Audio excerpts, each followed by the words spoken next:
Hello everyone, welcome to the edu everybody, let's experience the education.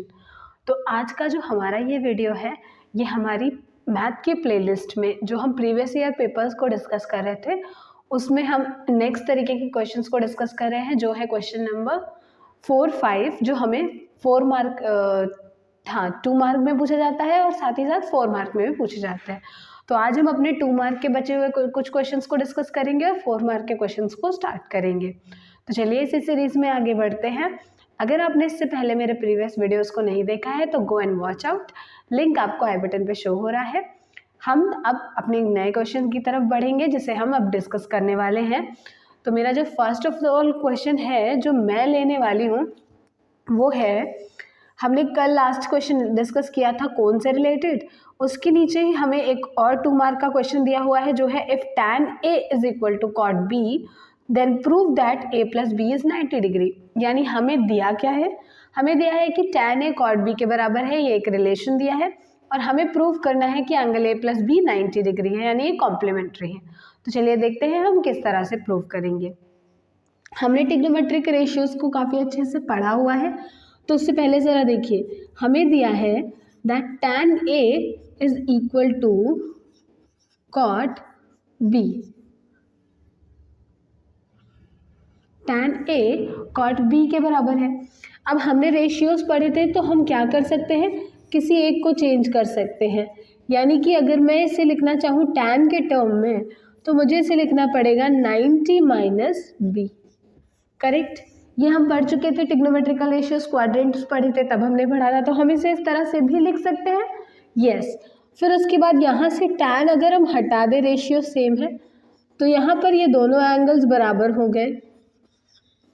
अगर angle same है तो मैं b को इस साइड लेकर आऊँगी तो ये हो गया a plus B is equal to 90 degree, और हमें यही प्रूव करना था। देखिए कितनी आसानी से ओनली इन 4 स्टेप्स हमने इस क्वेश्चन में प्रूव कर लिया जो हमें प्रूव करने के लिए दिया गया था। यानी मुझे प्रूव करने को कहा गया था that a plus B is equal to 90 degree, और मैंने बहुत ही आसानी के साथ इसे प्रूव कर दिया है। तो इस तरह से हम 2 मार्क के क्वेश्चन को कितनी आसानी से सॉल्व कर लेंगे और हमें मार्क भी मिल जाएंगे। नेक्स्ट जो हमें क्वेश्चन दिया है वो थोड़ा सा अलग है, जो कोऑर्डिनेट ज्योमेट्री का है, और अभी तक के पेपर में सॉल्व करने पर हमें सबसे पहला हमारे कोऑर्डिनेट ज्योमेट्री का क्वेश्चन मिला है। चलिए देखते हैं। तो इस क्वेश्चन में बोला गया है हमें that find the coordinates of A. हमें एक पॉइंट है, उसके कोऑर्डिनेट्स निकालने हैं। Where A B is the diameter. तो ये ए पॉइंट है कहाँ पर, ये एक डायमीटर है ए बी, उसका स्टार्टिंग पॉइंट है, और जिस सर्कल का ये डायमीटर है उस सर्कल के सेंटर का हमें कोऑर्डिनेट दिया हुआ है और बी का भी कोऑर्डिनेट हमें दिया हुआ है। तो हम सबसे पहले क्या करेंगे, सबसे पहले तो हम ड्रॉ करेंगे इसका फिगर। तो चलिए देखते हैं इसका फिगर हम किस तरह से ड्रॉ करेंगे। मुझे क्या चाहिए, मुझे चाहिए एक सर्कल, फिर चाहिए मुझे सर्कल का सेंटर,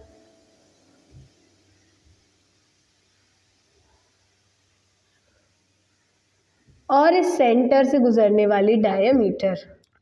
तो ये हो गई बी, ये हो गया ए, और ये हो गया सी। सी का कोऑर्डिनेट यानी सेंटर का कोऑर्डिनेट हमें दिया है 2, -3। बी का कोऑर्डिनेट हमें दिया है 1, 4। अब मैं अगर इस क्वेश्चन में देखूँ तो मुझे क्या चाहिए, हमें ए निकालना है। हाँ, अच्छा यहाँ ध्यान से देखिए, अगर ए और बी एक लाइन है तो सी इसका क्या है, मिड पॉइंट है ना, क्योंकि सी जो है वो मिड पॉइंट ही है। ठीक है, कुछ बच्चे इसे सॉल्व करने का ये तरीका निकालेंगे कि इन दोनों पॉइंट्स के बीच की डिस्टेंस निकाली और वही रेडियस इसके बराबर होगी, और कुछ इस तरह से करने की ज़रूरत नहीं है। हमने मिड पॉइंट का कॉन्सेप्ट पढ़ा है। We know that C is mid point of A B. इतना हमें पता है कि सी जो है वो ए बी का क्या है, मिड पॉइंट है। अब मिड पॉइंट का फॉर्मूला क्या होता है, मिड पॉइंट का फॉर्मूला होता है x is equal to x1 plus x2 by 2, और y is equal to y1 plus y2 by 2 होता है। अब अगर ये फॉर्मूला हमें पता है तो हमें पता है मिड पॉइंट तो c है, यानी x और y कौन होगा, 2, -3, यानी जो कोऑर्डिनेट हमारा किसका था, c का। अब x1 जैसे मैंने मान लिया कि x1 y1 जो था वो a का कोऑर्डिनेट है, तो b का कोऑर्डिनेट कौन बचा, एक 1 और दूसरा 4।